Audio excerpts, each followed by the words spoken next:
Hey everybody, welcome to the Joe Pod Podcast. I am not going to mention which episode this is because every time I do, it gets screwed up. But I've got a special guest. This is Tim Bolduc. I got that right? Yeah, that's close enough. No, it's right. Absolutely. And he is the city manager of Crestview. Yep. So not only have we covered the Crestview police chief, okay, and now awesome. we're getting you. Good. Did he do a good job? Did he make me proud? Yeah, he did. He did pretty good. Yes. Although he would probably argue that he didn't do that well, but he did fine. Oh man, Steve's one of my favorite hires ever. Honestly, Dude, he's freaking awesome. Yeah. But hey, so we're going mobile. So as you all know, we're in the city right now. Make sure I don't hit anything on the way out. That'd be a good plan. All right. So you've been the city manager since 2019. All right. Well, what we're going to do is we're going to go ahead and backtrack all the way to the beginning. Okay. And so I'm assuming you grew up in Okaloosa County, or am I off base? No, I did. So my dad retired United States Air Force after 22 years in the military. He did his first 10 in the Army, got out for a year and a half, got back in right before he couldn't connect to the retirement. You know, there was some time window they allowed him to get back in, and decided that he wanted better food, so he joined the Air Force. I like the guy already. Yeah. What did you do in the Army? So in the Army, he worked on tanks, he worked in the motor pool, and then in the Air Force, he worked on planes. Okay. C-130, he was a C-130 and F-15 mechanic, frame mechanic. Which base? Hurlburt? He was at Eglin. Okay, Yeah. gotcha. Yeah, so he did that after 22 years. I'm the last of 6 kids, so he was in his 40s when he had me. So I don't remember the time in the military much. Every once in a while I'd go to there's pictures of me as a little bitty kid in fatigues, you know, dressed just like him on the C-130 on those family days that you have out on base. Yeah. But I don't really remember him in the military. He went straight into government contracting for construction work.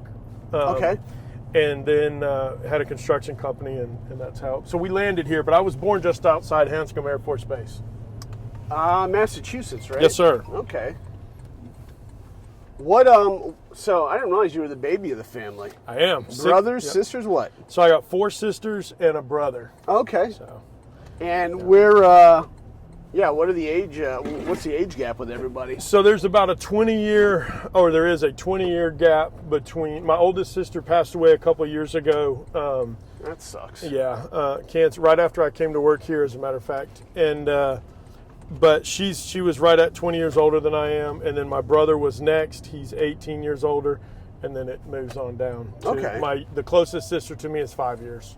Oh, okay. So every time Dad TDY'd, he came back and they had a kid. That's pretty much how it works. You know what? I need to match up my deployments with all my kids and see how that see how that racks and stacks. Yeah. But no, awesome. I mean, I did my time in the Army, and definitely it took me 3 tries. Your dad only took 2. Right. Maybe I'm a little bit more hard-headed. Nice. But 3rd time was a charm hitting the Air Force, and it wasn't too shabby, man. So yeah, he said he told the story like this. So he got out. He worked in the motor pool. Got out of the Army. Opened up a mechanic shop up there in Maine, and where he was from. And in the middle of the winter, he's hooking up some block and tackle to pull a semi truck out of a ditch in the snow. He's laying on his back, and he's like, "Well, for crappy pay and miserable job, I could at least get insurance for all these kids." So he went back in the service. Wow, man, that's amazing. Yeah. So what? All right. So where did you go to school at? All right. So all of my schooling was in Okaloosa County. Okay. Went to Edwin's Elementary, and then Bruner Middle School, and then I went to Fort Walton Beach High School until I got kicked out. And then problem child? Yeah, maybe a little bit. Yeah. So my next question was, were you a good student? And I think that kind of answers it. No, actually, man, Joe, one of my favorite. So I get an opportunity to speak quite a bit in this gig I'm in. One of my favorite conversations, and in fact, I'll be sharing it with Big Brothers, Big Sisters. We do this thing called Beyond School Walls in a couple of weeks. Right. And one of my favorite kind of TED Talks that I do is called "Don't Let One Decision Define Your Life," unless it's the next one and it's the right one. And then if I'm or if I'm speaking at a church, then then I talk about salvation as that one decision. But when I'm talking to teenagers or kids, I grew up in a good home. Both parents loved me. They had me a little bit later in life, but they loved me, were great parents. And I just made some bad choices along the way. Right. And so I was running the streets, getting in fights, that kind of stuff. And I showed up on the day of a pep rally. And I don't know how much of this detail you want. No. Continue, Okay. man. This is All good. right. So I showed up for a pep rally at the beginning of a school year, following a summer where I had run the streets with a bunch of kids that were they were dropouts and real winners. Right. Real winners. And we had gone around, starting fights and getting in fights all summer long. So when I come back to school, there was a group of people. My friends were not in school, and I was there by myself. So walked through the pep rally, and a whole section stood up and thought they would come and have a conversation with me. Got to the cafeteria, we went fisticuffs, and ended up getting, the principal kind of pulled me up, and I swung around not knowing it was the principal. And so they decided that it was a good idea that I left. And so had a great man there. It was Coach Holmes is what we called him. I'm sorry, Coach Wood, but his name was Gary Wood. He was a principal at Fort Walton Beach High School, and he pulled me out. Him and Mr. Rodney Nobles said, "Hey, Tim, you're better than this. What we want you to do is go ahead and let's send you to this other alternative program." At that time, I was about a half a year behind. Okay. And this is what, freshman year, sophomore no, year? I would have been a senior, but my credits, I was a senior, but really only had the credits of a junior. Okay. Because I had been messing around for the last 2 years of school. So they said, "Hey, look, you're better than this." Anyways, they got me to go over to what was called VOTEC at the time, Bay Area Vocational School, to do an alternative and PACE-based high school diploma, and I was able to actually graduate ahead of my class. I got caught up on my credits, did all that. Nice. In the meantime, met my wife, who was a girlfriend at the time, wife now, and decided that I was raised better than that, and that wasn't how I was going to turn out. And so, there's a couple more twists to that turn, but decided to get my act together, finished up high school, and then went and worked with my dad in construction. Okay. I was wondering how you got into construction, and when you figured, whenever you mentioned your dad got into that, I figured it was probably just a pretty smooth transition for you. Maybe I got dragged into it. Oh, yeah. I mean, you got boys, so. Oh yeah. They didn't. It wasn't that I necessarily wanted to. I was all right at it. Right. And they were. He needed some help, and so that's how I got into the construction industry. I didn't understand the brilliance of it at the time, but my dad was it was a full service construction company by the time I was in middle school. Okay. And so I would work summers with him, and one season he would put me with an electrician, and then the next season it was with the AC guy, and the next season it was with the plumber. And so now I can actually do all trades of construction. At the time it didn't make any sense to me, but he knew better for me than I did. So I can, wire houses and circuit panels, and later on in my career that becomes very important as I got into inspections and building plan review and stuff like that. Nice. So your wife, how long is it before, high school sweetheart, how long is it before you guys, before you popped the question? So we met, she's a couple of years older than I am, and she was actually out of school. So I was a senior in high school going through that time period. We dated for a year. I asked her to marry me. We were together for a year, and then we've been married for what will be 30 years next May. Congrats. Yeah, man. I wouldn't try. I outkicked my coverage super early, and I've been chasing it down since. Well, good deal, man. So how does the construction thing progress? Obviously you've pretty smart your old man. I mean, evidently, he knew what he was doing. Yeah. And as the plot thickens, Right. Yeah, he definitely. So Dad understood that I was not necessarily student material. Now, later on I do go back to college and all this, but he wanted me to be able to, support the family, and so he felt like that learning a trade was going to be the path, and I was good at it. Right. And so we did that. So after Kim straightened me up one night, I was dating her to stay on the story. I might have been a scrapper, to be honest with you, at one time. Now we've actually fought. you and I in jiu-jitsu. So Yeah. you know I can be persistent. Yep. Even if I'm not good, right? So I took a lot of beatings early on, but so came home from getting in a tussle with some friends one day, was roughed up a little bit, and went to go pick up my girlfriend at the time, wife, and she said, "Look, this is not for me. You can pick them or me." And I never called those boys ever again, and decided I was going to get straightened out. So I told my dad I wanted to go full time in the construction side of things, and he, we buckled down, and I did that. So Nice. So then we did that for a few years. It was a custom home. We built things like log cabins. We did a specialty metal roofing product. Later in life, going to college, a business student, I understand that part of our problem was we were over diversified. We were trying to do too many different things. We can chase that if you want to, but back then we thought it was great to be able to do whatever you needed. Right. The problem is it's hard to staff for that. It's hard to carry that overhead. So that business struggled some while my dad was still alive, and then he got cancer, and really things got tough in the business. So I went to work for an air conditioning company for a little while. So what? And the one part about business is relevant, just because there may be veterans that are out there, entrepreneurial types that are starting businesses, civilian, former military, first responders, whatever, and that's good for them to hear. Is to, hey, you know what? I've got all these great ideas, and having been there, you're talking about, hey, a little bit too diversified, maybe consolidation of efforts. So very relevant. Yeah, good entrepreneurs find a singular problem, a singular question, and provide the answer to that question.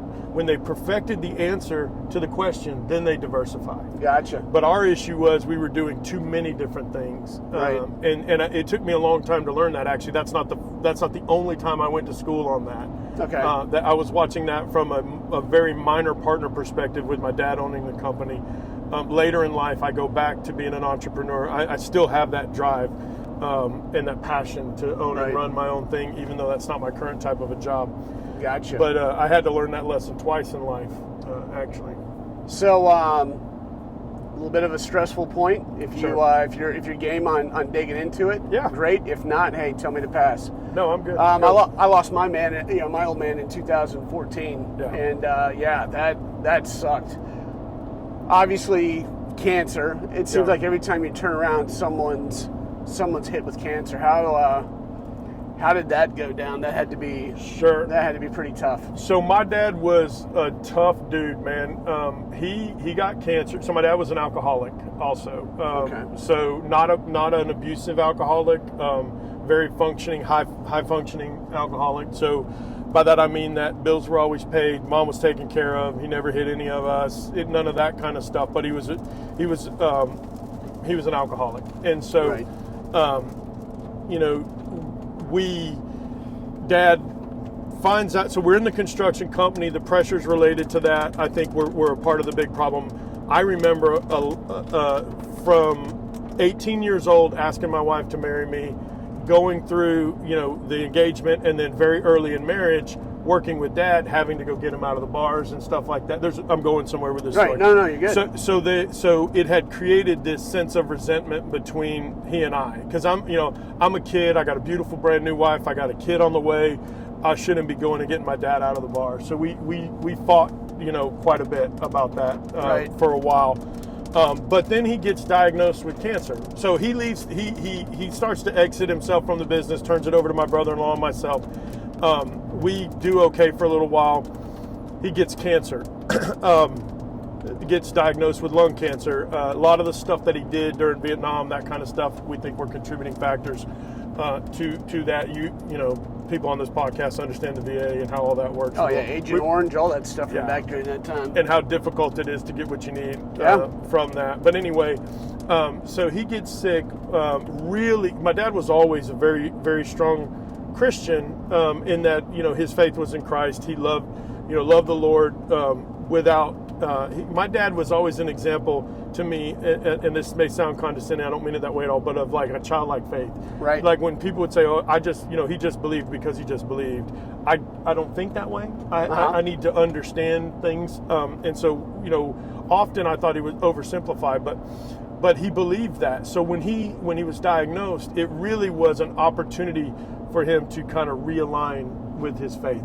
Nice. And so he got straightened out a little bit. Him and I got pretty close.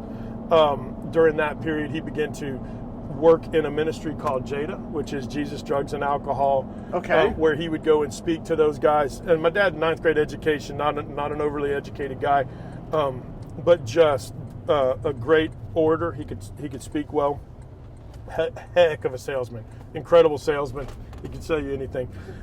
Good guy. But anyway, so he did that for a little while. And then that's during that time period, I'm still in the construction industry. The relationship got patched up. He slips again, goes back to drinking. And we had brought him back to work for us for a short period of time, and the cancer comes back. So it was his last checkup for right before they give him a clean bill of health. He had his lung removed, and there's a lot to the story. But anyways, and so that time for me, Joe, was a lot harder, because the first time he had it, there was a ton of resentment associated with it. Still loved him, still wanted to be there and be for mom and all that, but we had gotten so much closer between the initial diagnosis and then the second diagnosis. That second diagnosis was a lot harder. Wow. And so he does get diagnosed. I remember it this way. So he's on the phone, he's on a roof, measuring a roof for a project for us. He's helping us out. Gets a phone call from the doctor. Doctor tells him, hey, cancer's back. Really, there's not going to be anything we can do. It's he'd gone clean checkups, and then a 6-month checkup, and it had just totally taken over. But he stands on the roof. He answers the phone call, talks to the doctor, says, okay, thank you, hangs up the phone, goes downstairs, sells the roof, and then comes home, tells mom, tells us, does that all. So he's just a tough character. And then it was pretty quick from that point on. There was probably about a 8-month period before he went on home to be with the Lord. Wow. Yeah, that blows. Yeah, super tough, man. There's not a day that goes by that I'm not grateful for the things that he taught me, that I don't think about, just the resilience. Dad would, my dad's the one that taught me you don't argue with pigs. They'll drag you in the mud, beat you with experience, that kind of stuff. You gotta love the old timer wisdom like that, because that's priceless. Yeah.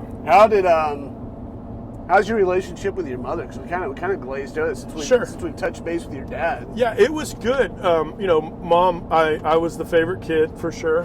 I got some video proof if I need it. So had a great relationship with my mother. It was, she was an amazing person. She ends up getting Alzheimer's, and so that was super, super tough for sure. But loved my wife, loved me. My mom's an amazing woman of God. Very, very significant influence in the whole family's life. Right. As it relates to that, and just loving. My mother taught me the idea or the understanding that, of what actual unconditional love is, because I was a horrible teenager. We left off a bunch of stories that, I probably won't share about that. But, right. But I was a bad teenager, put her through all kinds of stuff, and just that unconditional love. She was absolutely amazing. And it was a love, honestly, that I think you can only truly have and truly appreciate if you understand what, from a faith perspective, what unconditional love is. Right. Really, I do. And so she was so such just a strong woman of God. Read the word all the time. Everything, everything that we did, she could connect it to that. My mother was so close to God, dude. I would skip school, and she would this is a true story. She would wake up And she would go, I think Timmy's skipping school today. And she would show up at a friend's house. I'd be sleeping on the couch because I'd snuck out the night before or something. And she'd come knocking on the door, and they're like, get up, your mother's here. No way. No, man, get up, your mother's here. So, yeah. Mother's intuition. She was it was unbelievable, man. Is she still with us? No, she was diagnosed with Alzheimer's. So Dad passed in 2001. She was diagnosed with Alzheimer's in, I believe, 2012 and passed away in 2019. Wow. So, you know, I thought cancer was bad. I'll be honest with you, Joe, there's really nothing worse than dementia, Alzheimer's. Yeah. Because you lose them, but they're still here. And so you go through this time of you know, trying to just figure out how to be with them in whatever moment they're in. Yeah. It was the opposite with me. My mother, passed in 2007, and it was over the course of about 3 miserable months. Completely nonverbal, couldn't talk to her at all. No closure as far as in having conversations. Yeah. But when my dad, just prior to him passing, you know, he had dementia, and it was trying to babysit from afar. Sure. He never did anything so egregious that I just couldn't say, hey, I'm getting guardianship. You're coming home, Dad. Right. And fortunately, I had cousins that could check in on him. Right. But it was freaking horrible. And you know, it's horrible to say, but when he finally did pass, it was of a sudden heart attack. It was a relief. Yeah. You know, and it's so terrible. So we, guys that are living that life, hang in there, man. And one thing I would say, man, I try to tell everybody this because we lived it so we did do guardianship and all that. Had to take the driver's license, and of course, you know, I'm the baby, but I was the boy that was responsive. My brother is a little less a part of all of our lives. And so I was here, and I would have to take the driver's license, take the car, move her out of the house. I built her a little apartment on my sister's house, and what we did is we built the inside of it to look like her house in Fort Walton. So when she was sitting there, it was the same flooring, the same recliner. It had a kitchen that had something that looked like a stove, but it wasn't really a stove. Right. That kind of a thing.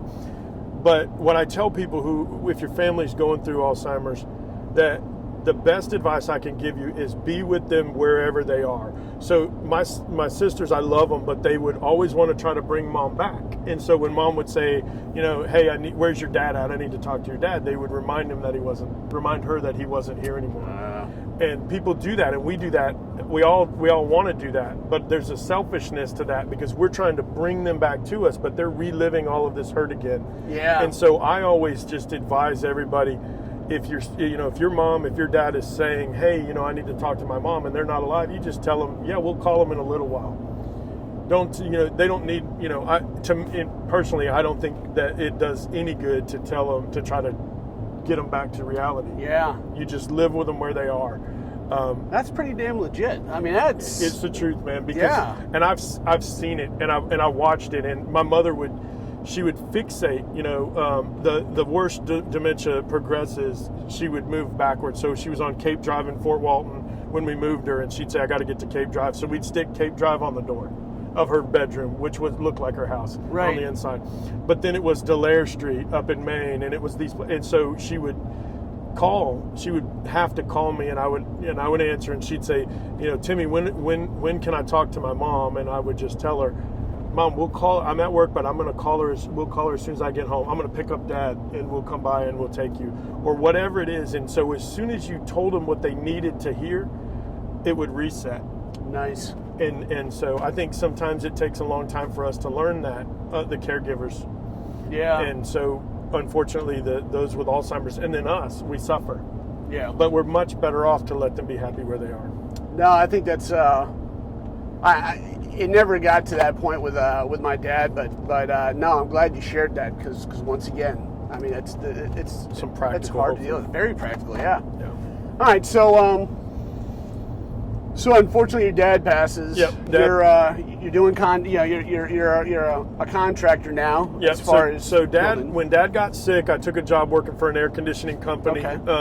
And worked with them until he passed to help care for that. When during that time period, I worked there for a little while. He ends up passing, and I stayed there for just a touch longer, and then opened up my own construction company. Okay. Because again, I've always had that entrepreneurial drive, and I just is what I wanted to do.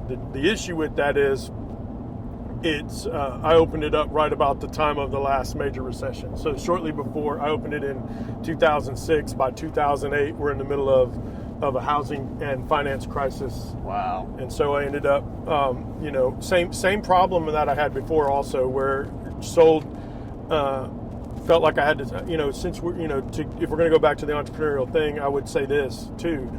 One of the things that I learned, and I share this, so a lot of what I do now, Joe, is, so I do the city management, but I also do business consulting. And so when I go in and talk to people, I try to help them with some of the stuff that I learned the hard way. Right. And one of the things I talk about on the construction side is because I like to win.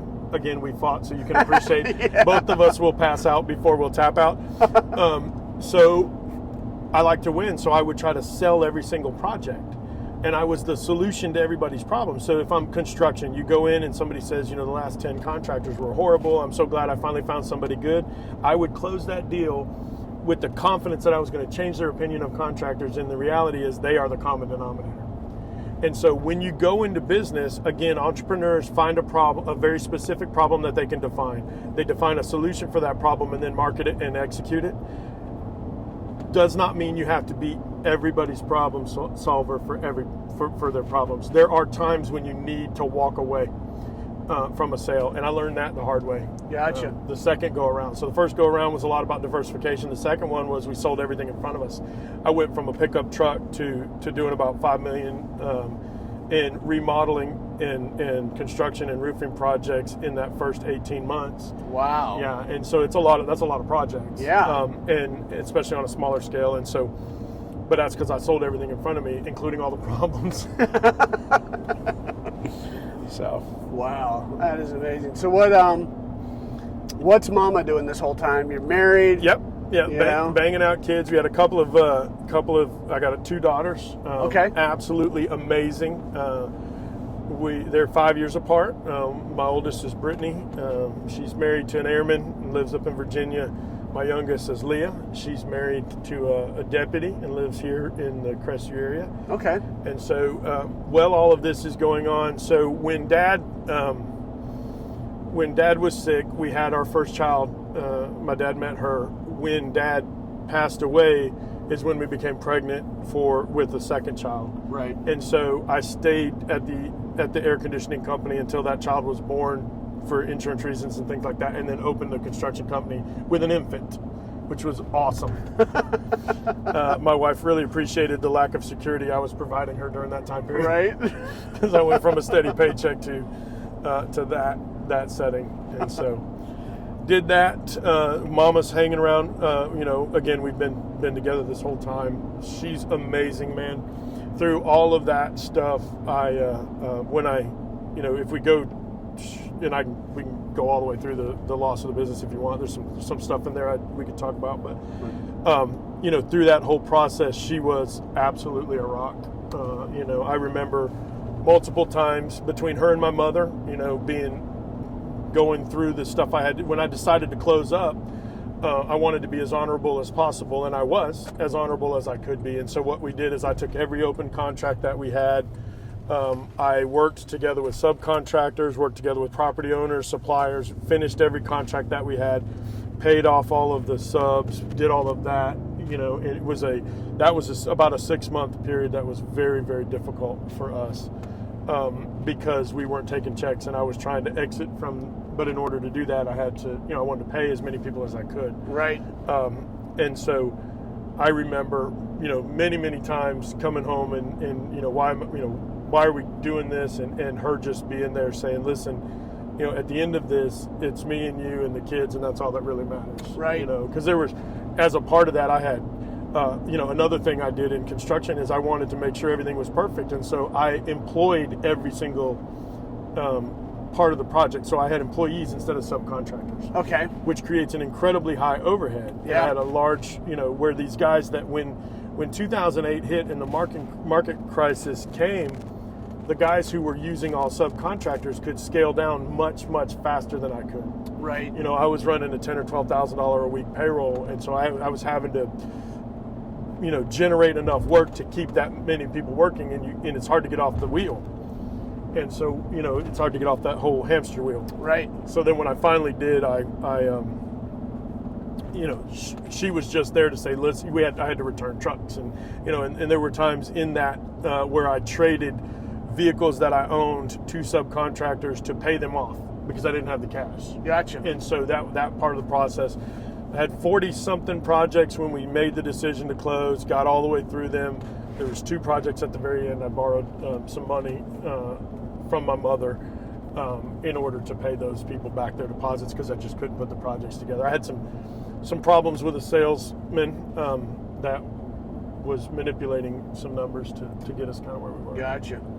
So what was the biggest lesson that you probably had learned from that when it was all said and done? From the construction experience? So I wouldn't trade it for anything, Joe, because what I learned in that is that I can start over tomorrow, and as long as I've got Kim, I'm okay. Gotcha.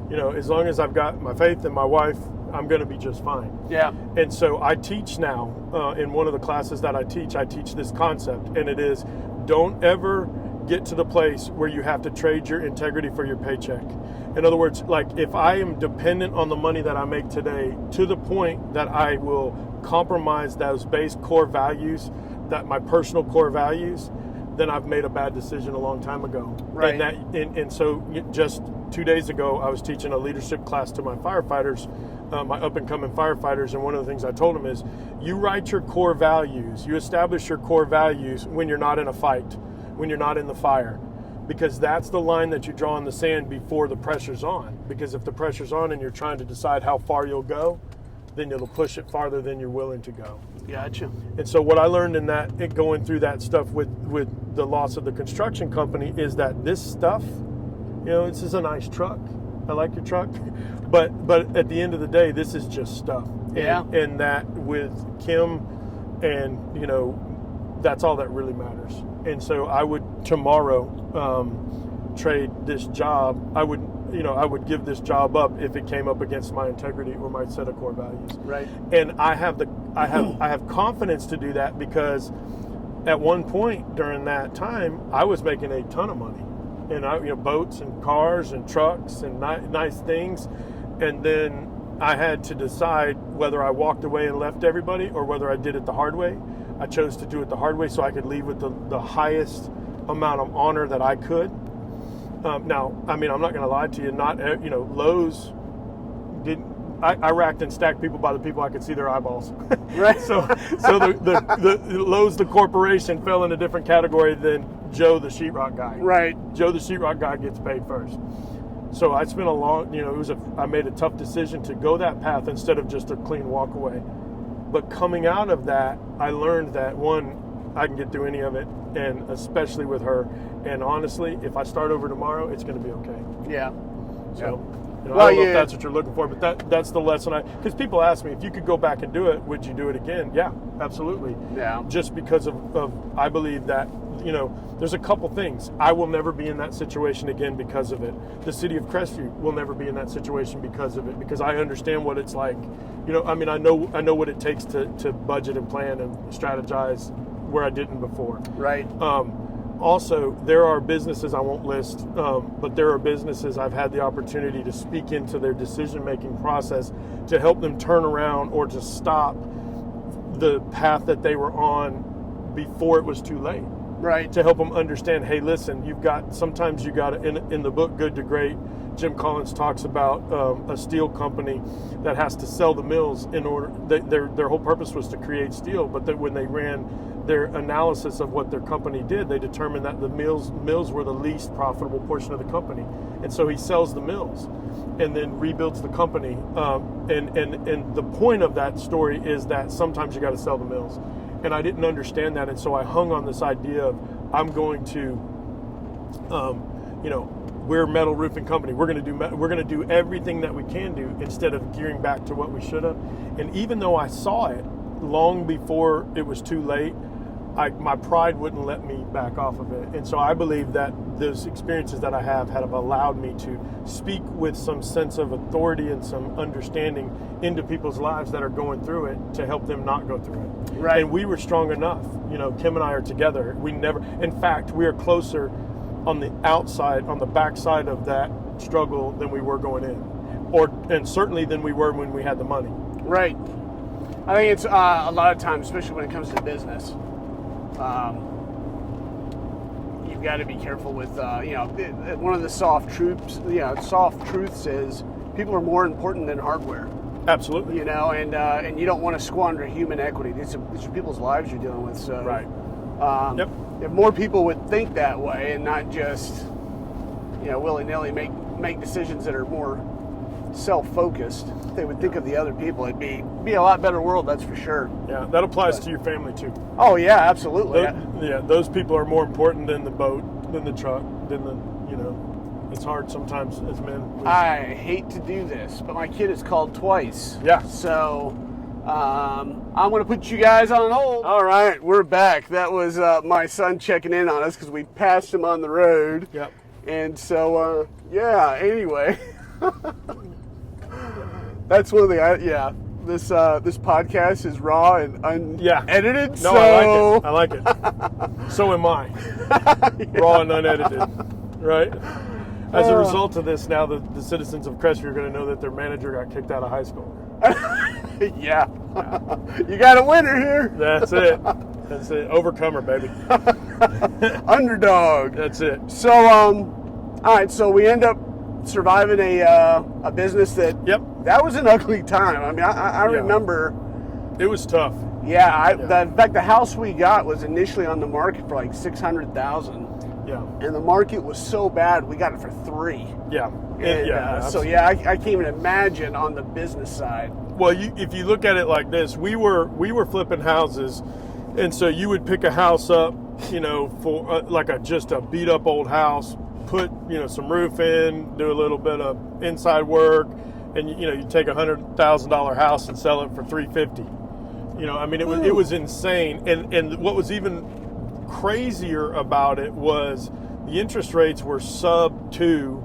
And so and they were doing these 5-year balloons. And so I had guys that, this is a long time ago, it's 20 years ago, but I had guys that were making, 10, 12, 15 bucks an hour, borrowing enough money to buy a $350,000 house because the payment they could make. And those people got hung with those houses. Yeah. And so, after that, we came up with all the banking, lending requirements and all that stuff changed. After that, but that time period it was nuts, man. They were handing out money, and then all of a sudden, so all of us that were in business, in that business, were leveraging our assets and putting them right back in and to make money again is what we were doing, right? So we were flipping them over. So when the faucet shut off, everybody's out there with a whole bunch of buckets with nothing, a whole bunch of overpriced houses and things like that. So now, what's the next step? I mean, what do you do? Your business is gone now. Yep. So I get everything related to my immediate company squared away, and I am at the time I'm 28 years old, and I took the next year. There was one supplier. It's called Classic Products Roofing Company that I owed a significant amount of money to, and so I cut that. There was no way that I could pay them back, and there's good people, good family. My sister was a part of a distributorship program for them. And so I cut a deal with them where I would sell and install the roofs for them. And then a portion of the sales would go to pay the debt back. And so I made an arrangement to pay them off, which ended up taking about a year of me working on the road. So I would travel the state of Florida. I travel all over, go do home shows, sell these metal roofs, get a crew together, put the roofs on. A portion would feed my family, and then a portion would go to pay off the debt that I owned. Okay. And so I did that for about a year, and I was working with my sister at the time, was helping to kind of coordinate that through the distributor, metal roofing distributing company she had to help me square this up with with them, and told her by the time I was 30, I was going to be working for someone where I knew the check would get written. Right. Because I was just beat down, man. For 10 years, it was a roller coaster of chasing the dollar and chasing payday on Friday. You'd be surprised how many people will sign a contract with you and not have money and not pay you, and stuff like that. And so just said I was going to do that. And so I went from, making six figures, selling millions, to I took a $11 an hour job as a building inspector, because the construction experience I had equipped me to get the licenses, and I would have to go test. And so I took a job doing that I took a job at the city of Crestview. I worked there for about 3 weeks and figured out that I could not work for that building official because of some things that they were doing I didn't agree with. And so I moved over to the county, and then worked very hard to obtain all of my different licenses. So building inspections and electrical inspections and plumbing inspections, every time you passed a test, they would pay you more money. And so I started out hardly making anything, and then got to a place where I could provide, for my family doing that. And that was my entrance into government, was through the inspections department. Okay. And so I did that for a little while, and the city of Laurel Hill had a subdivision coming in up here, and they needed some help. They had issues with who was doing their inspections and the type of work whether that person was licensed or not licensed. Well, I won't get into all the details, but they had some legal issues. Right. And so because once I figured out that inspections, every time I passed a test, that somebody would pay me for it, that it made me more valuable, I went and took all of the tests, got all of the licenses, and I got what's called a building official's license, so I could run an apartment. Okay.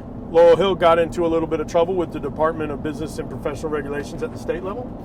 Those guys over there knew me, and so they called me and asked me to come help them out. And then I came out here to Laurel Hill on a part-time basis, and they brought me to work here full-time as a city manager on a much, much smaller scale. So the mayor actually was in charge of running the city, unlike where it is where I work right now. And he could appoint people to manage the operations. And so that was my first real exposure to what it was to be the CEO of a city. Okay. And I thought, man, this is a way you can make a difference, right? Because I hate the government. Right. I mean, I hate taxes and I hate everything about it. And so I was like, man, you can change the way people's lives are if you do this right and you do it at a good place. And so that was my first foray into that. Well, the company that was going to build the houses out here in Laurel Hill, which is right by where we're driving. Yeah. Right where we're driving right now. That company went under. They survived the downturn in the economy a little bit longer than others, really by just manipulating and making it look like they were going to be able to do something that they ultimately could not do. And so they were going to put 400 houses right here, and right on that piece of property where there's cotton growing right now. And so when that happened, I knew that the city couldn't afford me.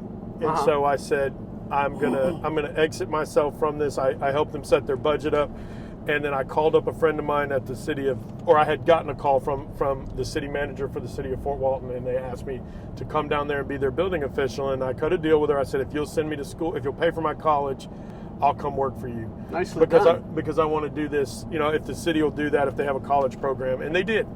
And so Joyce Shanahan offered me that job. I got Laurel Hill squared away, and I went down to be their building official and went back to school. Okay. So then she, about, I don't know, man, a couple of months after I got down there, she quit. And so the deal for the college, what happened is government runs about a year and a half, 18 months to 2 years behind the regular economy. Okay. So now we're in this end of 08, beginning of 09 period, and the market has already crashed. It hasn't caught up to the taxes yet. So I'm getting down there just as they're having to make significant cuts. Oh. And so they cut all of their extraneous programs like college tuition. Gotcha. But I decided to go ahead and press on. Okay. So I got a loan and went ahead and pressed on with that. Worked there as their building official. Worked my way up to the growth management director. Eventually the public works director. Got my degree in public administration and minor in business. went from being the kid who got asked to leave high school to graduating with honors and got a graduate certificate in local government management and all that kind of stuff. And so I hung out there for the next 11 years. Okay. And then I believe the Bible tells us the steps of a righteous man are ordered by the Lord. And so, not to call myself righteous by any means, but I believe, that every step along that way, if I'm not in the construction company, if I don't go through the heartache of that, I'm not equipped to be a building inspector. If I'm not a building inspector, then they don't call me to Laurel Hill. If they don't call me to Laurel Hill, then I don't get exposure to planning and governmental budgeting and the things that there's no way they would have had somebody without a college degree have access to. Right. But I got a feel for it. Then if that doesn't happen, I don't go down to Fort Walton. If she doesn't promise to pay for college, I don't enroll. And so all of those things happen. I go to school and from that point on really begin to study, what it is to be a leader and how, what would be necessary to make a difference. And so stayed on there for 11 years.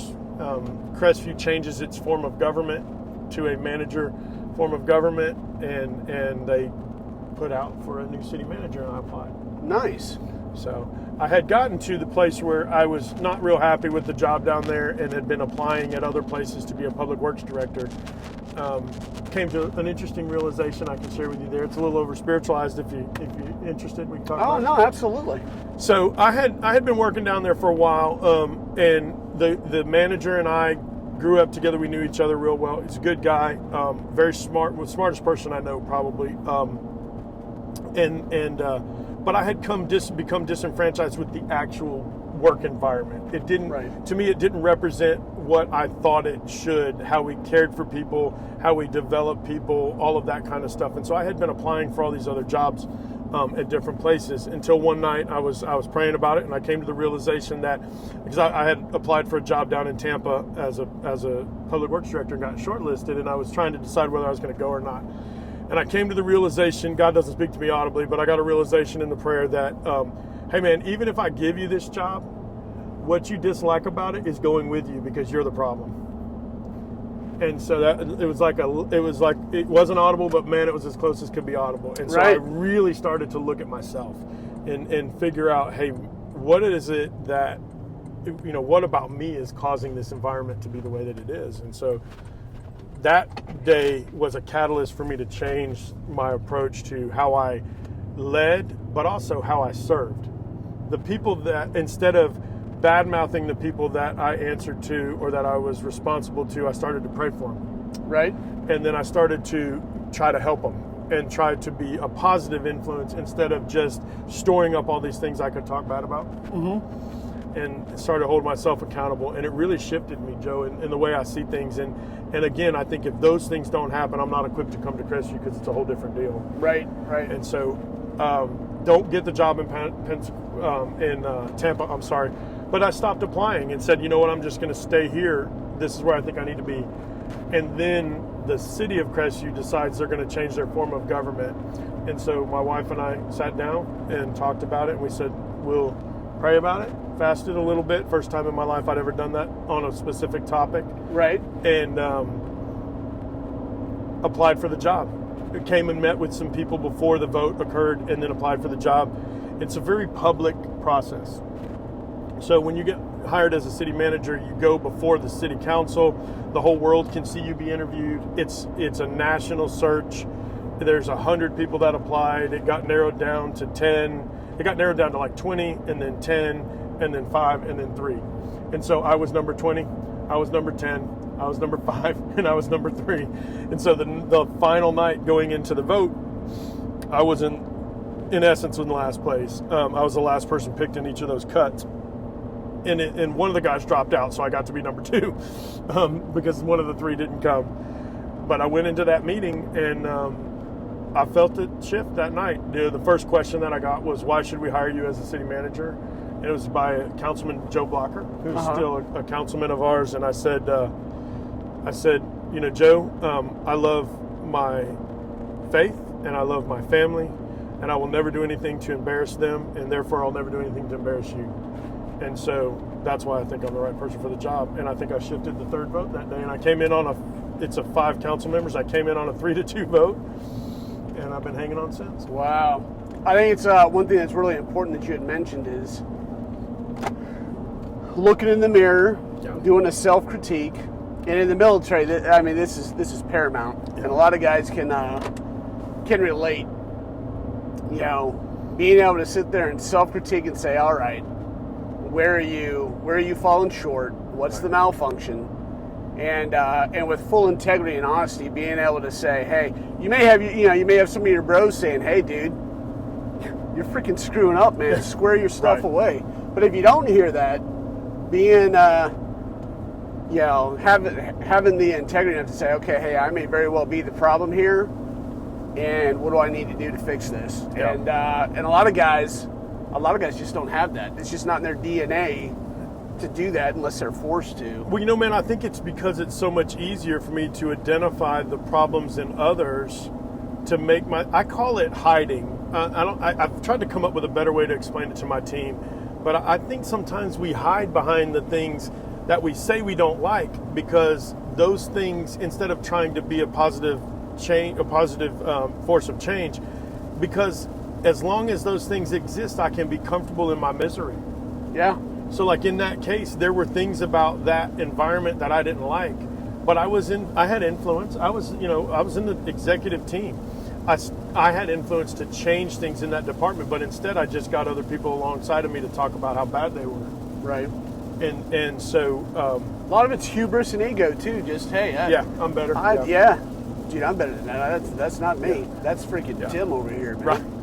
You know? Right. One of my favorite things that I tell people too is I was the best city manager the world has ever seen the day before I took the job. Because the next day I called, it might not have been the next day, but it was within a week or so. I called the guy down there that I had, all these solutions for his problems. Right. And told him, hey man, this job's harder than it looks. So I got my good friend, Dane Tosi, and I give Dane crap about that all the time, right? I love Dane. Dane and I are buddies. But speaking of Dane Tosi, episode number 1 on Spotify and Apple. You guys will love him if you don't already. Dane is a troop, dude. Dane is a savage. That guy's way too intellectual for me, but I always give him crap, man. I'm like, yeah, you're great at it because you're not the one doing it. He's the hardest person on a colonel I've ever met in my life. He is freaking hilarious. He's great. He's very smart. Dude, so I've deployed with him twice. Okay. And one day we're sitting around the table, and somebody made a comment. We started looking up albino gorillas, and we found an albino gorilla like Dane Tosi. Yeah, I love it. It's funny because he does. He's got a 5. Hey, not to stroke your ego, High Speed, because I know he'll tune into this and said, "Hey, you said I'm." Yeah. But yeah, freaking gorilla with a 500-pound brain, man. I brought him in to do some training. He does some excellent, anti-propaganda training, and so I brought him in to do that for my cops and firefighters, and then some press training for the rest of my team. And they all call him Warrior Man. That's what they call him, or Jason Bourne. Oh man! So shout out to Team Cardinal. Yeah. And look them up. Good, awesome stuff. Solid. So, very solid. Enough talking about Dane. I know his ears are burning, and he's going to think, someone's saying something good about me. Yeah, if he only knew. So, all right, so you end up taking the job up here. Yep. Now, I know, let's sidebar. Okay. Because I know when I was reading about you, you got a lot of different side things. Associations that are going on, that you're involved with. Yeah. Most notably, and let me know if there's something else. Most notably is Big Brother? Big Brothers, Big Sisters. Yeah. I sat on the board for them for a very short period of time, and actually swapped myself off the board for an amazing Crestview resident, Christy Austin. She runs one of our banks. Because she would be a better board member and I am a better corporate partner. Gotcha. And so I bring in, help, resources. I put them in an office in Crestview and without cost and that kind of stuff. But I served on that board for sure. Served on the United Way board, and I served on the board at the church and that kind of stuff. I'm a AETC commander, which is interesting. right? Yeah. So that's a new gig. That one's pretty cool. I'm flying out to Patterson in October. Oh, that'll be a good time for you. Yeah. I remember at Duke, and I noticed, honorary commander at the 919th. Yeah, I really enjoyed that. Yeah. I like that. Every year I would run the, basically when they would come through the security forces, we'd do a weapons display. And Nice. we do a lot of cool stuff for those guys that were coming in. That was always a good time. I left that gig back in 2010. Yeah. But yeah, so Colonel Grandy was great. Yeah. So he just moved on. He did. Yeah, he's in the Pentagon now. That's got to suck. Oh yeah, I used to fly with Loco. Did you? And Good dude. Awesome cat. I think I flew a couple missions with him. Yeah. But good guy. I've flown on a plane with him. I've been on a plane with him flying. They took us when we were honorary commanders. They put us on those little flights, those little planes that they use over there at Duke, the ones that look like civilian planes. Yeah. Hopped us down to Miami, got some barbecue, got a little briefing down there, and then hopped us back, did a tactical landing, lights out, night vision. It was good stuff. Good stuff. When those guys would run down to Key West, I'd have them bring me back freaking key lime pies. Nice.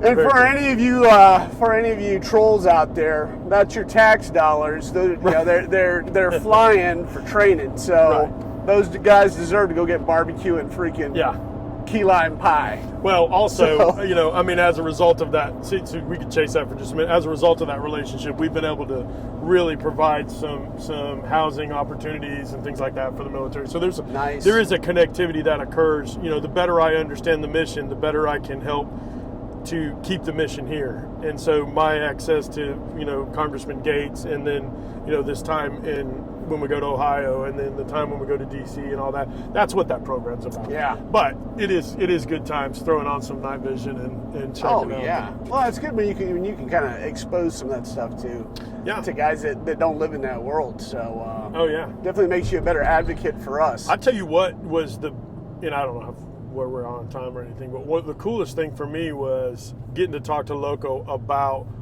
the stuff that they do with the Reaper. And then but more than that, Joe, it was really about what are we doing for the mental health of our troops?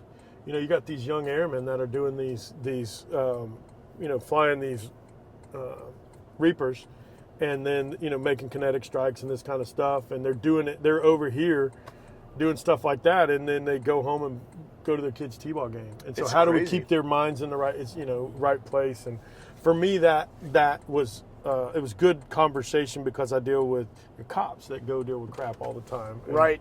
How do we keep those guys and gals in their right mind?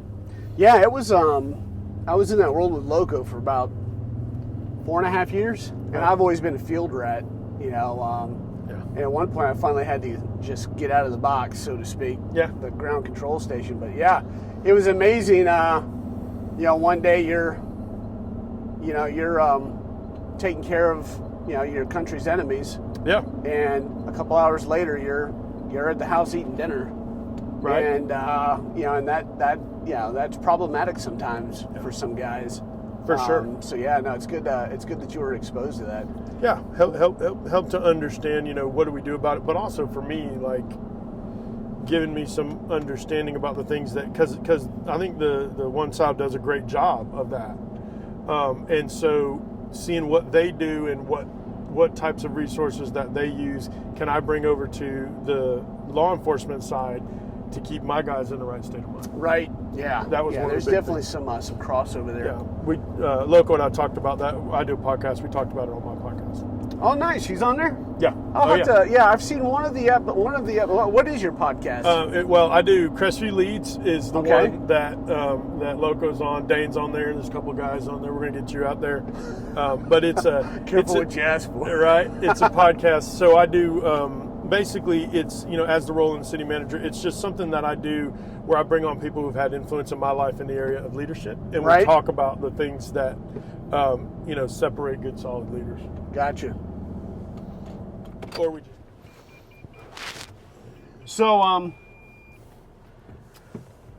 should we get out of here? No issues. Yeah. So what else are you you've done that with gotten some exposure to the military. Some stuff that's good and constructive. Yeah, What hopefully.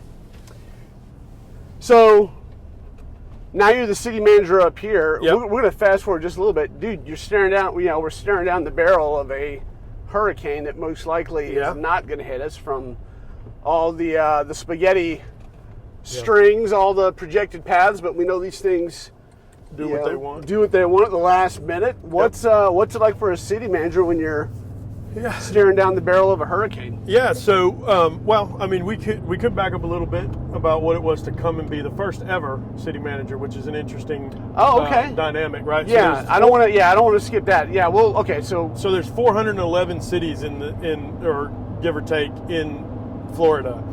There was like 10 or something like that were still a strong mayor council form of government. Okay. Which means they didn't have what's referred to as professional management. Unfortunately, I'm professional management, but that's right. So that's what that means. So what that meant was the city was actually operated or run by the council itself. And so you got 5 elected officials, which is they're good people, but in essence, it's a popularity contest. And sometimes it's the bro network. Sometimes people nepotism. don't even run. And so somebody just falls into the seat, right? So we've got people that didn't even have an opponent and a mayor. And so prior to changing the government in 2019, the mayor was responsible for police and fire, and the rest of the council was responsible for all the other features. Okay. So I want you to think about a $40 million operation at that time with no CEO, a random board of directors that kind of made decisions throughout the day. Right. So that's how the city was run, which is why we had our deputy police chief just got out of prison. There's some. I settled a half a dozen or more lawsuits and all that right when I first got here. So coming into this role was interesting. It was my first time as a bona fide city manager. Remember, I did a little bit in Laurel Hill, but my first role, and it was their first time ever having one. And so it was a fight. It took them 3 different election cycles to actually pass it. The people kept voting to not go to that form of government. They liked it, the elected form of government, for whatever reason. And so this was the first time. And so in November of 2018, they voted to change it. And then by February of 2019, they went through the selection process and I was hired. Okay. So I came to work and immediately figured out that it was 7 individual kingdoms. And there was 0 uniformity throughout. There was no purchase order system, which means that you sign a big contract, there was no mechanism to encumber funds, and it was just they had done fine the way they were doing it, but definitely not the most efficient path. And so immediately had to figure out, how do we put money in, how do we put reserves back, how do we, what are we going to do? And so really had to tap into building this whole team structure. So we worked on creating an internal motto, which if you may have seen, it's on all kinds of stuff, one city, one mission. And it was this idea or this concept that I was going to get these 7 individual kingdoms to come together as one and attack a problem, and attack the problem, which was the way we were doing business. One of the big complaints is you would look to DeFuniak and Milton, and they were getting all these businesses and no one was coming to Crestview. And so we didn't have the shopping centers. We just opened a shopping center last year and stuff like that. Well, the reason that wasn't happening is because it was incredibly hard to do business in Crestview. So I had a lack of structure, 7 different kingdoms, and then a mindset that was, we're going to start with no and see how far away from yes we can get from there. That was our program. And so really that was the initial challenge. And piece by piece, immediately realized, I had to fix some serious stuff at the very beginning. Like I needed to solidify our police department. So shout out to one of your previous podcasts with Chief Steve McCosker. I came on board. The current police chief, we had a situation on a call. I asked to review the body camera. I got 8 officers, no body camera footage.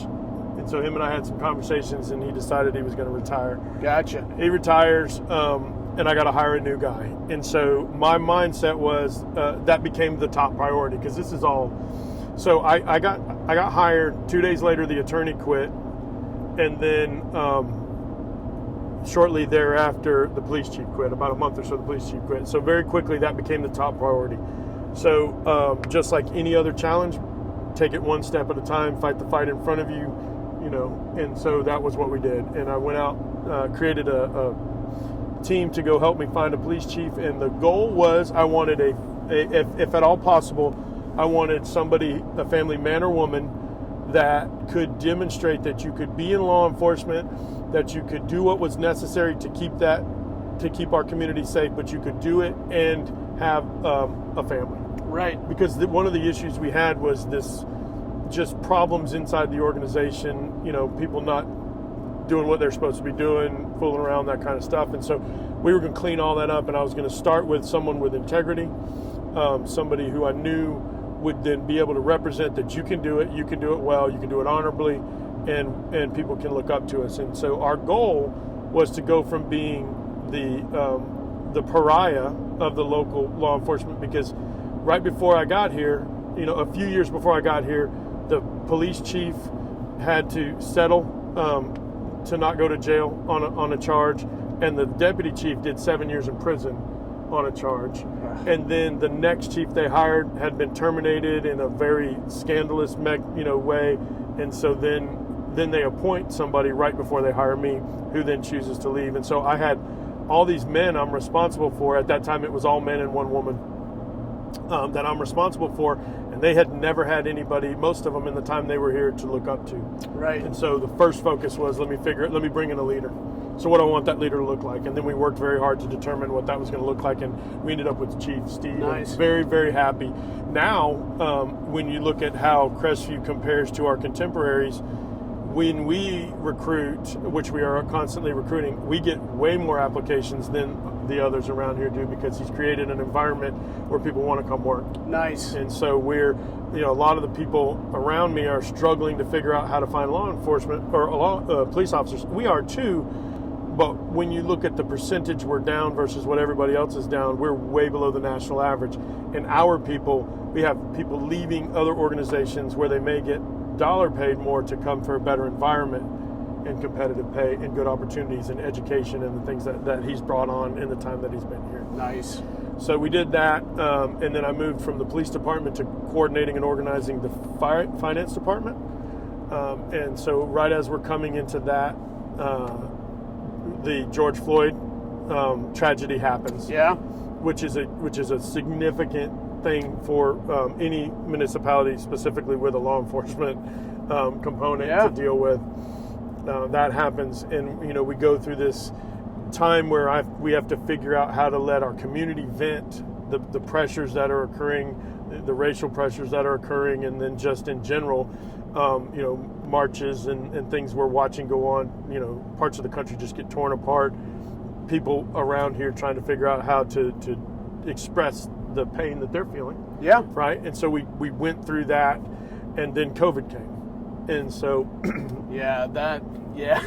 welcome aboard. Welcome aboard. There's COVID, and So I did the George Floyd fallout, the COVID, and a freeze and a flood, all within the first couple of years. And so I'm pretty well baptized in the management deal. I would say so. But we took them one department at a time.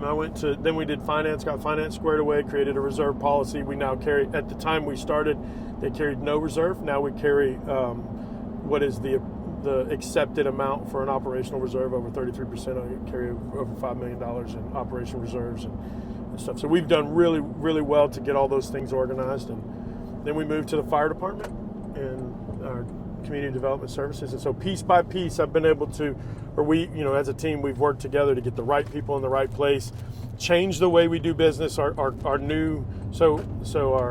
internal motto is one city, one mission. We're all pulling for the same goal. What is that mission? To improve the quality of life by providing exceptional municipal services. If we're not improving your life, we need to get the hell out of the way. Right. All right. That's what government should do. And then the way that we hire, the way that we treat, and the way that we promote managers is when they understand that we are going to be technically sound in the job we have, and we're going to put people first. So that's our whole process. So that in a very short nutshell brings you through the first 6 years of hell. If you look at my hire photo, I had no gray hair. Really? True story. I'm gonna have to look that up. I'm like Barack over here. I had a little bit of gray here and a little bit right here, but all of this was black. Gosh. 5 years. 5.5 years. Yeah. Dang, so it's been that long. I mean, yeah, it has. Time flies. Yeah. The Crestview years are like dog years if dog years were slow. So what, all right, so typically how long does a city manager hang out? 3 to 5 years is the time frame. What I tell people about that, though, is I'm not a city manager by definition, right? So, like, I don't have any interest in doing this job anywhere else. If tomorrow the council comes in and says that I'm no longer of use, then I will go back to the private sector. I won't go get this job somewhere else. Gotcha. Okay. Joe, it really gets back to kind of what we talked about earlier, and I'm grateful for those difficult times in my life in 2008 and all that, because what I do doesn't define me. I don't, if I'm doing this or if I'm doing something else, it'll be fine. And so my thing is, I want to do what I love about what I do right now is I can put my fingerprint on who we're going to be as a community, and I have an opportunity. I tell my team that the function of our job is to provide us the opportunity to do the thing that's most important, and that is to help people reach their full potential. Right. And so if I'm helping each policeman, each fireman, each engineer, each all finance person reach their full potential, we're going to get our job done, and they're going to live a better life, and they're going to be happier, and they're going to so we put a tremendous amount of effort on education and investing in the human capital, a ton of it. This is my third speaking thing today. Oh, wow. Yeah, so I did some training earlier. I did a training class yesterday. This is, now that I've got the right pieces in the right place, this is what we focus on, making people, doing the best we can to connect people to resources to make them better. Nice. Yeah. And Good deal, man. Yeah. I had no idea. I mean, I knew you were filling some pretty big shoes, but I had no idea what all you had your fingers into. It's an interesting city management's interesting because usually you run a company. So now we're at about a $60 million operation. You run a company and you have a job to do, and it's a singular focus. I'm going to ask you a dumb question. Sure. Just because I don't freaking know. Yeah, do it. I'm assuming that because you had mentioned earlier when you came on board, it's about 30 million. Yeah. Yep. So obviously this is 5 years later, and it's at 60. How does that happen? The growth of taxes, I guess, or the growth of... Some of it is that. A lot of it is capital projects, and a lot of it is about the way they recorded their finances. Okay. So now we record everything in our finances in a single year budget and balance everything. And so some of it, I don't want to over geek out about it, but some of it is about the way that we are at a higher level of transparency than the government was previously at. Okay. And so not because they didn't want to be, but they just didn't understand. They're just unorganized. They didn't run organized. Right. I mean, and kudos to the. I've got a couple of gripes with the way. Yeah. The city was run, just because for years until I moved out to Baker, we were living in this community since '97. Yep. And as the area grows down here in in Okaloosa County, yep. There's no place to move but north of the interstate. Yeah. And you can't have a small town just because that's the way you want it. Right. People are coming in. And you have to have the infrastructure to support that. Yeah. Interestingly enough, just to make sure we cover this piece, right? Because it's an important piece. So the number is higher, but I've reduced taxes twice. Okay. So 2 out of the last 3 years we've reduced the tax bill, and we'll continue to do that. The more we bring the new development on board, places like the shopping center, we continue to reduce the taxes, and so the solution for that is dilution. The reason that Crestview's taxes are so high, and we won't chase this very long, but the reason that it's so high is because it's so poor. There are very, very, very poor parts of town that have been owned by families for a long time, and they pay no taxes. And so the state of Florida says, we're going to help you out, and they create all these exemptions, and all that does is push it over to the working person who actually pays their taxes. Right. So... No, that's because a lot of people are probably thinking the same thing I am. As to how did the numbers flesh out? So no, thanks for the size going down that. The size of the overall operation has shrunk.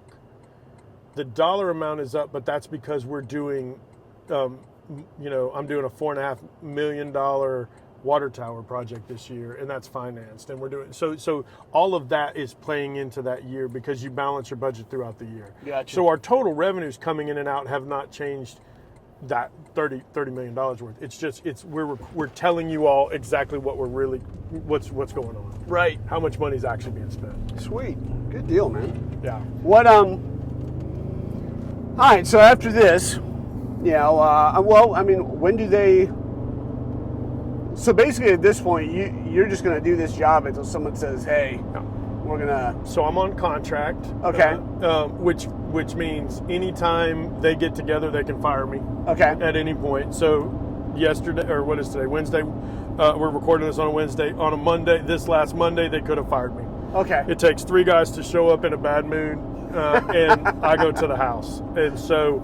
That's fine. That's the way the deal works. Buck stops here, so they pay me very well, and so I'm okay with that. But that's the way that works. Gotcha. And so the contract, I get reviewed every year, but the contract just continues until the day that they decide it doesn't. Okay. And I have no rights like everybody else does. I'm at will. Right. Contract employee. So what in the city? What's been your lowest low? And what's been your highest high? So the lowest low, there's a couple of things. There's actually, I would say, probably 2 things. And one of my lowest lows is connected to one of my highs, to be honest with you. So during COVID, we lost one of our planners. He was one of the planners in the city. His name was Trey Dooley. Trey died of COVID. And so that was tough. Oh, yeah. But also, before Trey passed, I had an opportunity to share the gospel with him. Nice. And so, that was one of the heights. I got a chance. It's a great story. I'll have to tell you sometime about going. He was in the hospital, and this is in the height of COVID. You can't get back there. And I lied my way all the way back there. I told people I was his priest and his brother and his cousin and his friend. I actually shared it in a message at Hope City not too long ago. Right. At the church, but got a chance to see him there and kind of share with him, and he came out of a very difficult, painful religious sect that had really hurt him and hurt his family, and so he had very strong opinions about it, and we were able to heal that just before he went home, and so that's a low and a high. I think probably one of the lowest lows we've had here was. We had an in-custody death a couple of years ago where law enforcement responded to a call.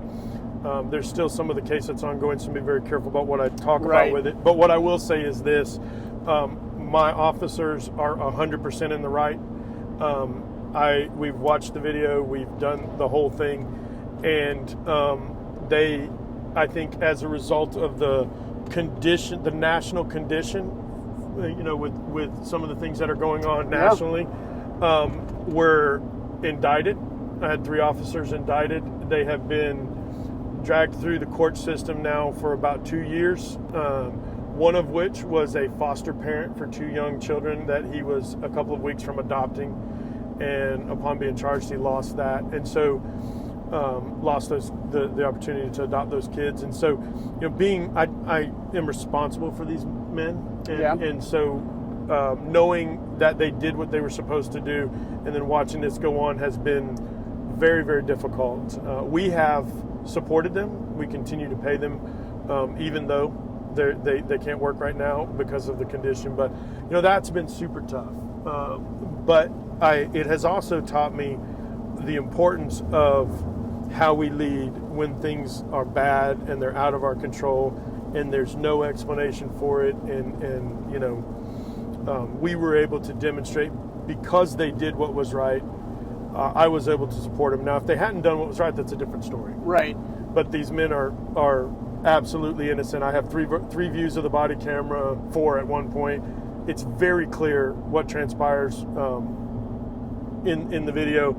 Doesn't even die there. He does later. Right. But these guys are innocent and they're being dragged out, and it's been a long and painful deal. So that's been one of the lower lows. it's refreshing to, and I don't know the facts of the Sure. story and all that, and that'll all come out in due time. It will. But a lot of guys on here can attest to the fact that, hey, nothing worse than leadership that basically bails on you when it's not politically appropriate. Well, it was or not politically expedient. appropriate. Yeah. Well, and But I that's did one it of the anyway. things. Yeah, and you know what? That's good leadership, and It's the only way to be, man. and it's refreshing because the military sells its guys out. You guys have seen this. We've dealt with the the aftermath of a botched freaking exit from from Afghanistan, and you see it all the time where good people get hung out to dry, and it's a damn shame. So it's awesome to hear that this people deal, actually care about this. I told you we had to rebuild the police department, and so Right. when we were going through the process of hiring Steve, there was about a 3-month period that happened, and so I went and met with all of the officers right at the time when right at shift change, 6 a.m, all the different shifts. And one of the things I told them that day was, if you guys go and you do what you're supposed to do, and you give me a little bit of trust, I'll earn the rest. Go do what you're supposed to do, and I got your back. Right. And what I learned that day is that not only did I need to have their back, but Steve and I have learned together that it's not just about having their back, but it's about walking beside them and walking through it with them. Yeah. And so we did. When the night that we got the call that they were going to have to go through the processing, Steve and I went. We met them there. We hugged them, hugged their families, prayed with them, took them there, got them back, took them home, kept them on the payroll. We not always easy because insurance and things like that sometimes want you to do something different. Yeah. Distance yourself, because what if something goes wrong? But the reality of it is, I asked them to put their lives on the line every day, and they went and did that. And there's, again, we'll do this again after it's over. We'll go over the facts of the case, and I know in my heart that they're in the right, we're in the right, and together we're going to walk through this thing side by side. Nice. So. All right, so that's a low. What's a high? It's the high. Man, there's so many of them. They're always. Hey, hold on. Hey, we're gonna keep this on here for the sake of. So evidently, if you take a call, it cuts out the phone, and hey, it's putting my son on the spot. But anyway, so we're back. Yep. So. We're so the highs, searching for highs, so it's a lot of little things. Just recently, one of my code enforcement officers left us to go take a job at United Way, and it's on my podcast. Her name's Deb. Okay. But why is that a high, right? Because Deb came to work for us. She was a waitress. I saw her, we saw her at work at the barbecue restaurant, talked to her about potential opportunities. She comes to work to us. We put her through the leadership program. She works for us. She does a great job. She buys into all the things we're doing, gets all this extra training, and gets equipped, and she's on to do the next great thing. And so watching her get to go into the next stage is a big deal. To me, that's a high. Watching people promote has been, a big deal. I just promoted a guy that'll be my next fire chief, and those are highs because I got a chance to kind of invest in him and his leadership style and that kind of stuff. I mean, there's things like the Crestview Commons is a really big deal. Just the logistics of why they're here and what it took to keep them here during COVID, and the constant phone calls to the guys in New York and all the things that are necessary.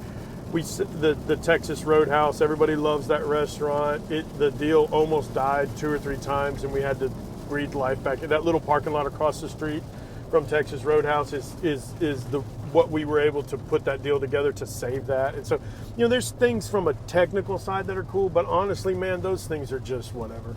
Well, it's the people. It's watching them it's watching them crash through ceilings they never expected to crash through. Your boy was just tried to call us, and we were giving him some grief.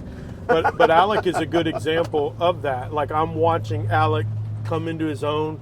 Obviously he's got good stock, right? I don't want to get elbowed in the jaw or anything. I appreciate it. But he's, I'm going to get to watch Alec come into the city in a particular role, and he's learning an entirely new thing. He's getting certifications on mapping. By the time this thing is all done, he's going to have this tremendous grasp of how the underpinnings of utilities work, and he will promote. And by the time I'm done here, Alec is going to be in some other very, much higher level position, I'm sure. Right. And so I get to have a little piece of each of that, and to me, that's the best part. I wish people would look at that more often. Yeah, I wish they would look at it that way. Your job is just a catalyst. I agree. To helping people get to that next level. And I tell you what, the military was good to me. And seeing guys that, I retired out as an E8 after 30 years. Yeah. And it's so awesome to see guys that have moved on to bigger and better things. I had a guy contact me this week. He's out in Marsoc now. But whenever he left whenever he left me, he was a staff sergeant, and he's done some amazing things. And to have him reach out and just say, hey, you know what, I want to reconnect, and I got a couple of professional things that I got to do, but.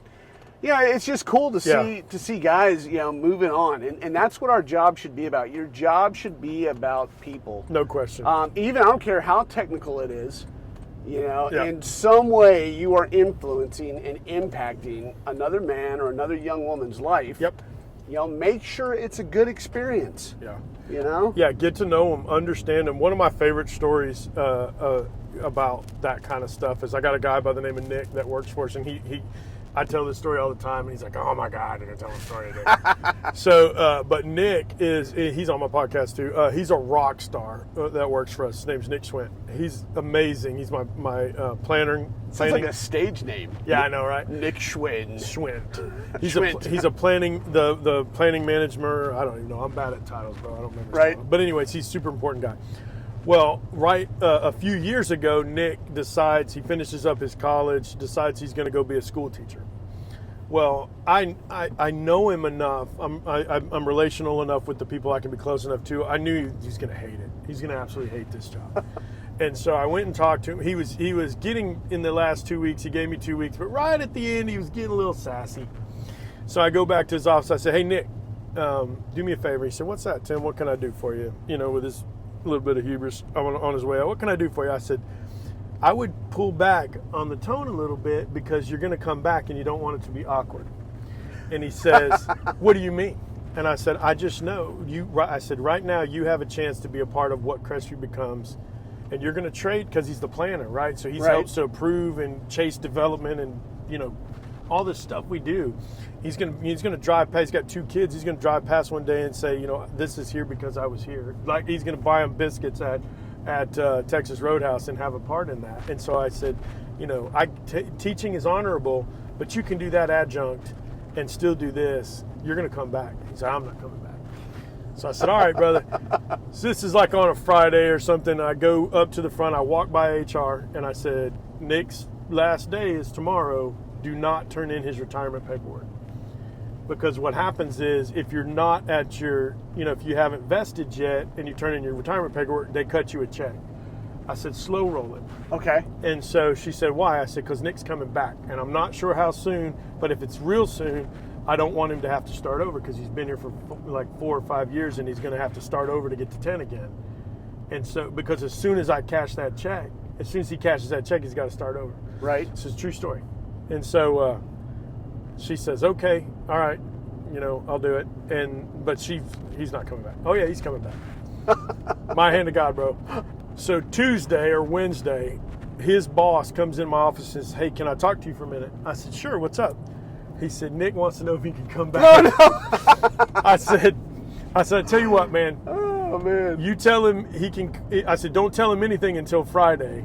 And then don't tell him till Monday that I held his retirement and he can pick up where he left off. But I want him to sweat. And so we made him sweat for a couple of days. But the point of that is, I knew because I took the time to get to know him. Right. I knew that he was going to miss out on what really is going to be fulfillment for him. Yeah. And man, before he was great, since he's come back, he's 3 times the great. And so I dragged him onto my podcast, and it's a good one to watch because we talk about that story and we talk about, things I didn't understand about our relationship from his perspective, and how, I'm always pushing him farther than he thinks he can go, but right. in a way that he can get there. Not intimidating him beyond his ability, but just saying, no, man, I know you got it, that kind of deal. And he talks about that. And it was very enlightening for me to be a part of that conversation, even in the podcast, because it was, give me some understanding to that perspective. Me, I was just like, no, this joker's coming back. He's coming back. He can't do it. No, that is awesome. All right, so as we bring this, as we're beginning to wrap this up and bring it to a close. All right. What is your transcendent purpose? What is it beyond the paycheck? And obviously, Sure. I know you're about the people. Yeah. What is it that makes Tim Bolduc who Tim Bolduc is? What makes me who I am?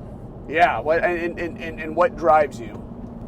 Wow. Okay, so on a deeper level, it would absolutely be my faith. It would be my understanding that if I believe what I truly believe, so I believe in a Savior, the Savior. I believe that Christ died for our sins, and that all of us have a destiny. That if we don't make payment for the sin that's in our life, or allow him to make payment for the sin that's in our life, and since we can't, he must, that there is on the other side of this, there is something that's not good. And so if I truly believe that, if I believe there's a heaven and I believe there's a hell and there's one path to heaven, then what drives me is, if I really believe that, then I cannot allow the small things that would make me dislike people to be the center of my relationship with them.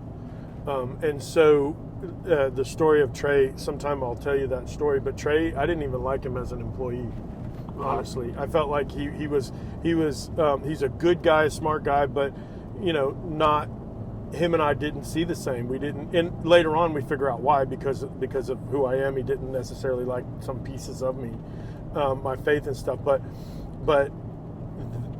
had I let that control my interactions with him, I would have never known the hurt that existed there, that would have never opened up the opportunity for me to share with him.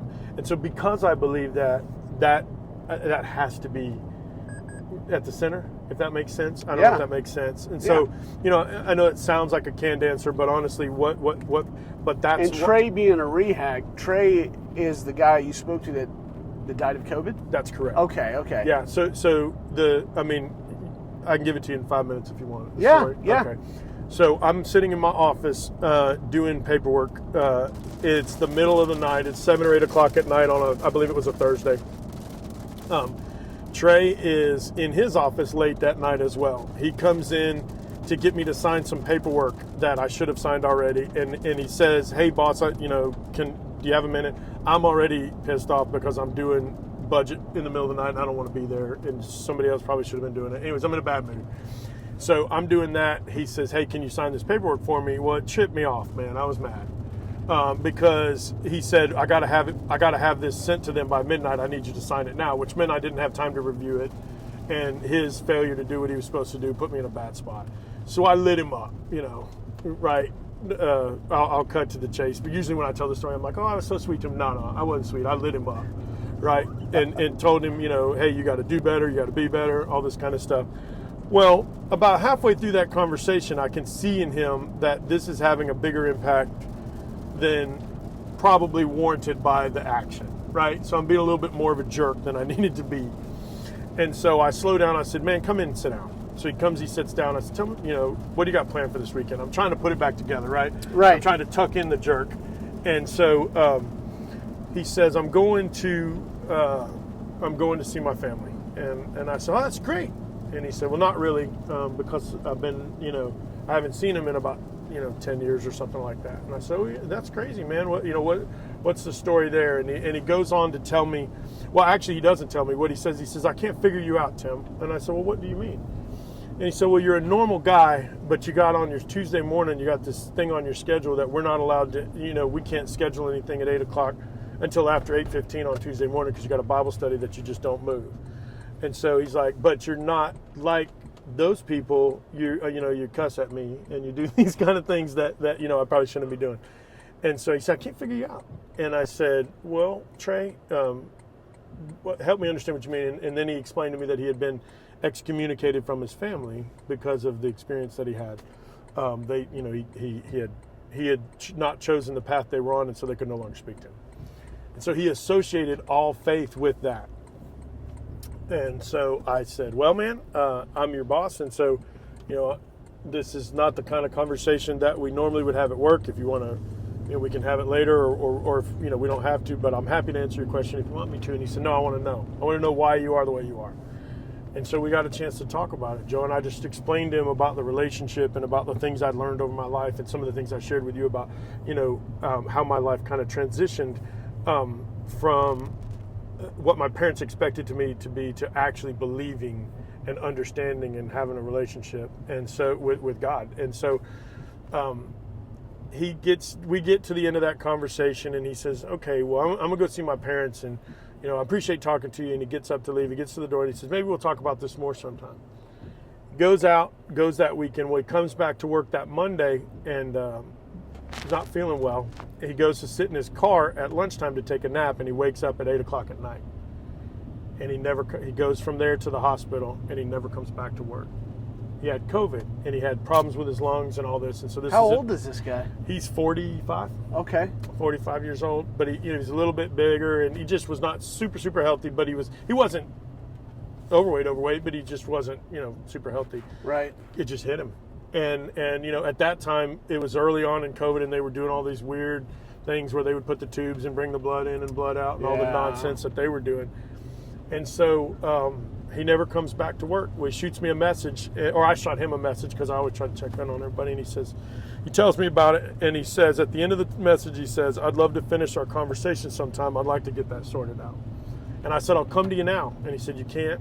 You can't. I'm in the intensive care. They wouldn't let you in. You couldn't get in. Masks and the whole 9 yards.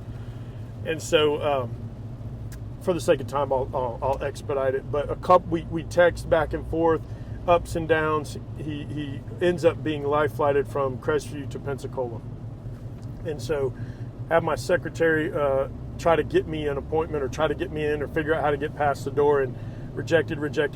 They won't let you in. And so one morning I woke up and I felt like I had a tractor trailer parked on my chest, that if I didn't go do something, that I was going to regret it. And so I went into the office and I said, you call him and you figure out where he's at. I'm going. And they said, you're not going to get in. And I said, well, we're going to see. We'll see. And so they were worried about it. But I went, and like I said earlier, I lied all the way through, buddy. I was his priest, I was his pastor, I was his brother, I was his cousin. And so I get to the door, and I get to the intensive care. I was on the wrong side of the building, get all the way over there anyways. I buzz in, and I get to the door, and there's this lady in there. I call her Hitler because she was mean as hell. And she was like, you can't be in here. And we're about to exercise him. And they had him on this machine that was taking blood out and putting blood in. And she said, you can't come in. We got to exercise him today. He's bedridden for a long time. And I said, I just need a couple minutes. And she said, you got 2 minutes. And so I rounded the corner. He started crying. I started crying. I walked up to him, man. I didn't give him a whole bunch of theology. I didn't talk to him. I didn't read to him from the Greek or none of that. Right. We just talked about it. We prayed together. And Hitler dragged me out, said, you got to go, kicked me out of there. I told him I'll be back. And I went, and all of these physical therapists were coming in, and they exercised. And my wife and I went and shopped in Pensacola for the day, and I came back that afternoon. And I buzzed again, and Hitler answered, and I said, hey, it's his pastor's back, and can I come in? And she said, absolutely. So I walked through the door. She said, he's never been so peaceful going through his exercise. I rounded the corner, and he said, you saved me. I said, I didn't save you. And I talked to him for just a few minutes, loved on him for just a few minutes, prayed with him one more time, and I left, and he never came out of the hospital. So when for obviously the loss of him is the low, but understanding that I had an opportunity to share with him becomes the high. Yeah. And so I ended up actually officiating his funeral, which was a ton of fun because his whole family knew he wasn't religious. Right. So it was a whole bunch of bikers, and it was a whole bunch of, and then the people from his, his family, which has a completely different faith, that did not agree with what mine is. Right. And none of them could figure out why I was there. And I'm not a pastor, but I got a chance to share with them about Trey's last few minutes. And so, wow. When you ask what is my purpose, I believe that's what I'm here for. Not just that, not him in particular, and that's not always going to be that, but it's I've been able to talk to people that were the guys that worked for me who were going to exit a marriage. It wasn't the right, able to talk them into investing in their marriage instead of leaving their marriage and that kind of stuff. So, right. Yeah, man, I'm going to balance budgets and we're going to build stuff and we're going to do all this cool stuff. But really, what I hope is that we leave a legacy behind where we have just helped people to be better. No, that's awesome. Christ flat out talks about, hey, love the Lord your God with all your heart and mind. Yep. And next to that, love your neighbor as yourself. Love your neighbor as yourself. And if we would just do that, regardless of politics, regardless for sure of our differences of faith, if we would just love people the way we want to be loved, actually, beyond that, wow. So that, man, I think the question was, what's my why? That's my why. I want to honor the same thing I told them when I applied for the job. I want to honor that faith. I don't want to disqualify me by my actions. Right.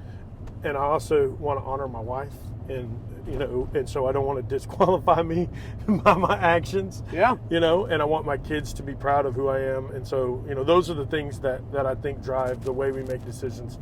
Yeah, I want to build stuff. I want to do cool stuff here, but at the end of the day, I want to be able to put my head on my pillow and know that I never traded my integrity for my paycheck. No, that's outstanding. And this podcast, you're going to hear all kinds of podcasts out there about it's not a faith-driven podcast, but the fact of the matter is as a believer, people are going to talk about, hey, I'm going to throw this prayer out to the universe or whatever. Yeah. Hey, if that's how you roll, that's how you roll. Sure. On this podcast, we're going to talk about spiritual matters when it comes up, and now it's awesome to hear that. This has been an awesome interview. I appreciate the opportunity, man. It's probably, been a good time. Yeah. Probably talk too much.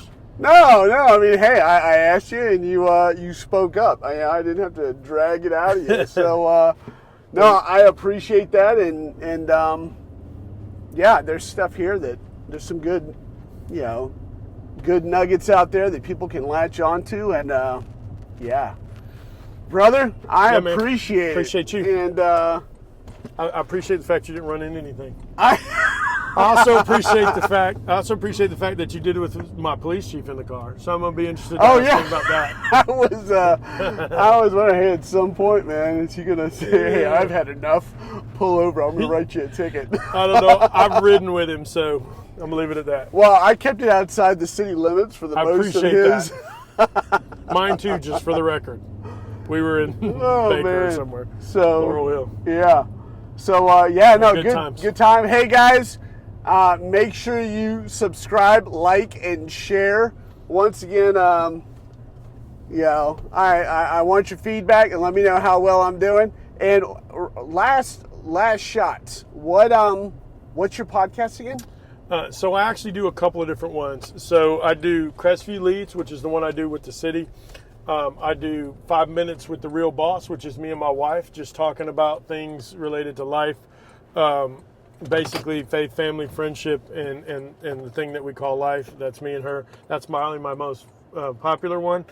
And then I do a thing called TB Speaks, which is where I do teaching and I'll do organizational culture stuff. So I'll go in, help people in an organization kind of assess. A lot of times it takes people from the outside to do it. And so I'll go into an organization and assess them, and I talk about those kind of things. And so that's tbspeaks.com. You can check that out there. So you've got, so that's, do you have a Tim Bolduc website? It's tbspeaks.com is the Oh, easiest okay, one. Yeah, okay. Yep, that's where you would find, if somebody was looking to get me to come speak or wanted to be able to check all the different podcasts, that's where you could get to them from. tbspeaks.com. Yep. Don't forget it. And give him likes and shares and subscribe. So once again, guys, hey, thanks.